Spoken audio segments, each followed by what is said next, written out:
இந்த கொரோனால நீங்க படிக்க வேண்டிய பாடம் என்ன தெரியுமா? மருந்து இல்ல, சுகமாக்க முடியும். ஆனா யாரால சுகமாக்க முடியும்? ஏசப்பா தான் சுகமாக்குவாரு, உங்களை கொண்டு தான் சுகமாக்குவாரு. ஆனா உங்களுக்கு என்ன வேணும் சுகமாக்குறதுக்கு? விசுவாசம் வேணும். உங்களுக்கு பேர் என்ன? பேரு தான் விசுவாசி. வேஸ்ட் பேர் தான் விசுவாசி. பேர் நல்லா பார்த்தீங்கன்னா வெள்ளச்சாமின்னு இருக்கும், கருப்பா இருப்பான், பார்த்துருப்பீங்களா?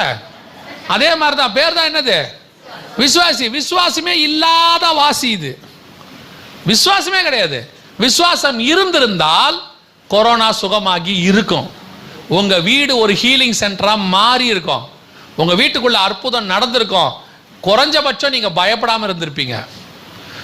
இப்ப என்ன ஆண்டவர் சொல்றாரு தெரியுமா? நீங்க விசுவாசியா இல்லைன்னு சொல்றாரு. விசுவாசிங்கிற பேர்ல பயப்படுகிற ஜனங்கள். விசுவாசம் இருந்தா பயம் வராது. பயம் இருக்குதுன்னா விசுவாசம் இல்லைன்னு அர்த்தம்.